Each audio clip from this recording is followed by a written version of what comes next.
ایک حدیث کے اندر آتا ہے کہ ایک شخص نے نبی علیہ السلام کے سامنے بات کی، ایک صحابی نے، یا رسول اللہ صلی اللہ علیہ وسلم، مجھے اپنے گھر والوں کے اوپر شبہ ہے، بڑا شک میں مبتلا رہتا ہوں اور اس وجہ سے بڑی پریشانی ہے، کوئی حل بتائیے۔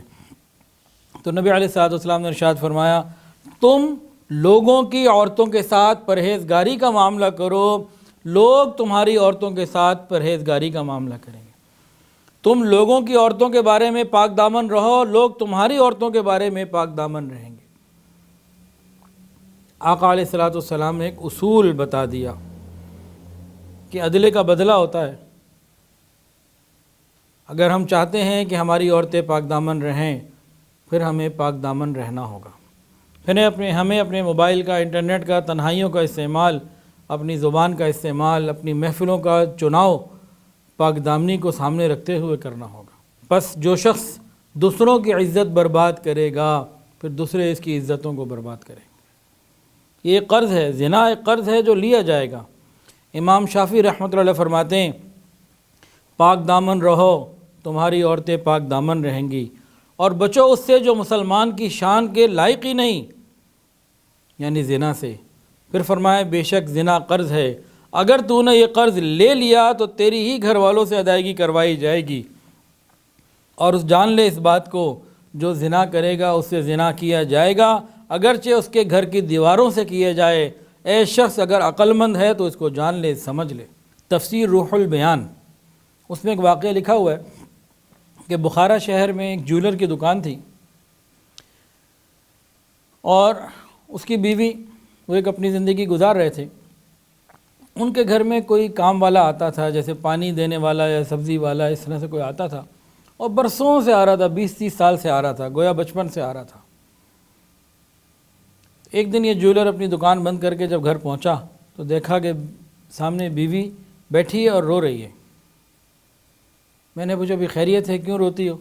اس نے کہا، بھئی اس طرح ہمارا یہ بندہ روز کوئی چیز لے کے آتا تھا، جیسے دودھ والا یا پانی والا۔ اس زمانے میں تو سقے بھی ہوتے تھے، پانی لاتے تھے، جیسے آج دودھ لے کر آتے ہیں۔ تو آج جب میں نے برتن یا چیز پکڑنے کے لیے ہاتھ بڑھایا تو اس نے میرے ہاتھ کو شہوت سے پکڑا اور دبایا۔ عورت محسوس کر لیتی ہے، نگاہوں کو بھی اور قدموں کو بھی اور انداز کو بھی۔ تو میں تو اس لیے پریشان ہوں اور رو رہی ہوں کہ اس کے اوپر اتنا اطمینان اور اعتماد تھا، اور برسوں کا ایک تعلق تھا، دنیا سے تو حیا اٹھ گئی، میں اس لیے رو رہی ہوں۔ جب بیوی سے یہ بات سنی، اب اس جیولر نے، سونار نے رونا شروع کر دیا، اب یہ رو رہا ہے۔ بیوی نے پوچھا، آپ کیوں روتے ہیں؟ اس نے کہا، بھئی بات اصل میں یہ ہے کہ آج میں دکان پہ بیٹھا ہوا تھا، کوئی عورت آئی تھی اور اس نے مجھ سے چوڑیاں لیں، پھر اس نے کہا، چوڑیاں مجھے پہنا بھی دو۔ جب میں نے اسے پہنائی تو میں نے شہوت کے نیت کے ساتھ اس کے ہاتھوں کو دبایا، میں نے وہاں غیر محرم کو دبایا شہوت کے ساتھ، یہاں میرے ساتھ یہ معاملہ ہو گیا۔ پھر اس جیولر نے فوری طور پر توبہ ہوا، توبہ طائب کیا، اللہ سے خوب معافیاں مانگی رو رو کے۔ پھر اگلے دن کیا ہوا؟ اگلے دن صبح جیولر گیا اپنی دکان پہ، رات کو جب واپس لوٹا تو بیوی کہہ رہی تھی کہ آج وہ آیا تھا اور بہت معافیاں مانگ کے گیا ہے، اور کہ جی بس شیطان میرے اوپر سوار ہو گیا تھا، غلطی ہو گئی، بس آپ مجھے اللہ کے لیے معاف کر دیں، بہت شرمندہ ہوں۔ ادھر مرد نے غیر محرم کا ہاتھ دبایا، اس کے گھر میں ہاتھ دبایا گیا، ادھر مرد نے توبہ، سچی توبہ کی، ادھر سے غیروں نے توبہ کی۔ اسی طرح تفسیر روح المعانی میں بھی اس قسم کا ایک واقعہ ملتا جلتا موجود ہے۔ ایک وقت کے بادشاہ کے سامنے ایک عالم نے ذکر کیا یہی کہ یہ جو گناہ ہے نا، یہ قرض ہے، کسی نہ کسی سے لیا جاتا ہے۔ اس نے کہا، اچھا میں اس کو چیک کرتا ہوں۔ تو اس نے اپنی جوان العمر جو بیٹی تھی، شہزادی خوبصورت تھی، اس کو کہا، دیکھو عام عوام کے کپڑے پہنو، شہزادی والے نہیں، اور ذرا شہر کا پورا چکر لگا کے آؤ، اور ذرا چہرہ آج کھلا رکھنا، اور جو کچھ جہاں تمہارے ساتھ ہو اس کی پوری رپورٹ مجھے واپس آ کے دینا۔ بیٹی نے باپ کی بات مانی اور شہزادی نے عام کپڑے پہنے اور چل پڑی۔ سارے شہر کا چکر لگا کے جب محل میں داخل ہوئی تو کہیں بھی اس کے ساتھ کوئی حادثہ نہ ہوا، کوئی مسئلہ نہ آیا۔ محل میں جب داخل ہوئی اپنے کمرے میں جانے کا سوچ ہی رہی تھی کہ محل کے اندر سے کوئی خادم دوڑتا ہوا آیا اور اس نے اس کو محل کی ملازمہ ہی سمجھا اور قریب ہو کے اس کے گلے لگا، اس کو ایک بوسہ دیا اور فوراً کہیں بھاگ گیا۔ ابھی شہزادی اندر گئی، پھر اپنے باپ کو ملی اور پورا ماجرا سنایا کہ بھرے شہر میں کہیں کچھ نہ ہوا، کسی نے نگاہ بھی نہ اٹھا کے دیکھا، حالانکہ جوان العمر بھی تھی اور چہرے کو اس نے اس دن کھلا بھی رکھا تھا، اور گھر میں یہ معاملہ ہوا۔ اب بادشاہ رو پڑا۔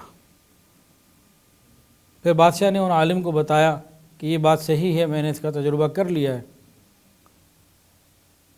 کہ زندگی بھر میں نے نگاہوں کی حفاظت کی گھر سے باہر نکل کے۔ ہاں ایک مرتبہ مجھ سے غلطی ضرور ہوئی تھی جس پہ میں نے سچے دل سے توبہ بھی نہیں کی تھی، بھول گیا تھا بلکہ کر کے، کہ ایک مرتبہ محل میں کوئی کنیز تھی تو اس کو میں نے گلے لگایا تھا اور ایک بوسہ دیا تھا، آج وہ میری اولاد کے ساتھ پورا ہو گیا معاملہ۔ تو یہ تو ایک قرض ہے۔